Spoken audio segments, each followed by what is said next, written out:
se Niko Kloni të dilte për ta shpall në seancën plenare.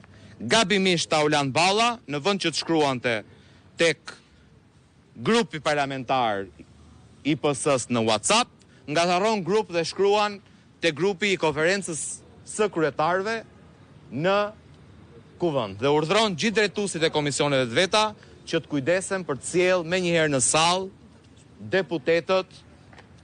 deputetët e Partisë Socialiste, sepse skenari ishte ndërtuar që do ndërprisnin debatin, se s'duan debat as për ligjin e mbetjeve, se s'duhet flasin për 430 milion euro që i kanë vjedhur si një bandë kriminale me inceneratorët dhe duan ta shndrojnë Kuvendin në Memec.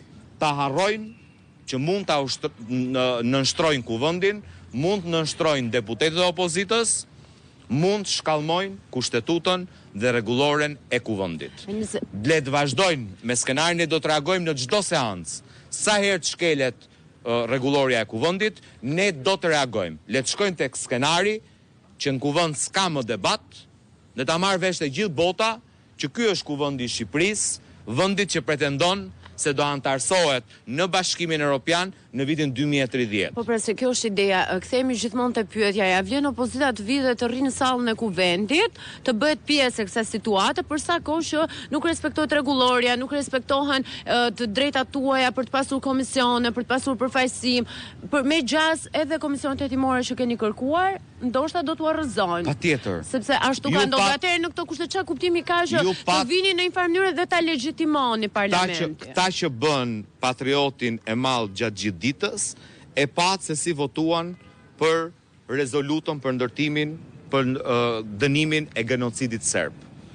Votat e kuqe janë votat deputetëve të PS-s.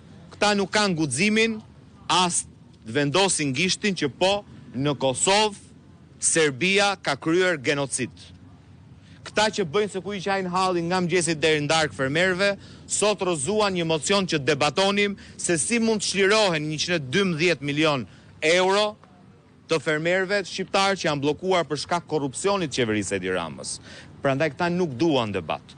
Ju keni shumë të drejtë, por nëse opozita nuk vjen në këtë kuvend, situata nuk bëhet e qartë për qytetarët që këta duan kuvend me mec, duan kuvend pa opozit, duan kuvend ku miratojnë ligjet pa debat, ku miratojnë ligje klienteliste, dhe është detyra jonë të jemi aty për ngritur zërin dhe për ta bërë këtë të ditur për çdo qytetar shqiptar, për çdo partner tonin ndërkombëtar. Duket sikur PS ka pranuar amendamentet dhe kërkesat tuaja sa i përket paritetin, Komisionin e Reformës Territoriale, duket sikur kemi konsensus në këtë pikë?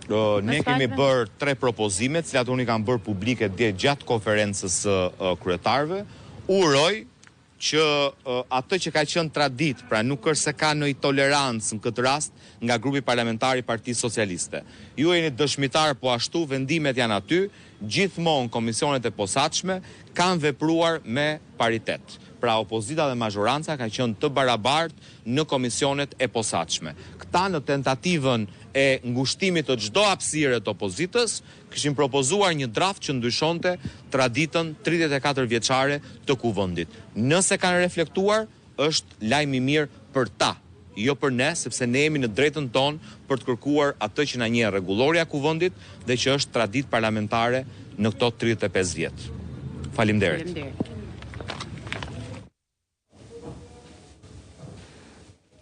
Ka qenë edhe deklarata e zotit Bardhi jashtë kuvendit në lidhje me atë që ka ndodhur në seancë dhe me çështjet e tjera të debatueshme në seancën e sotme.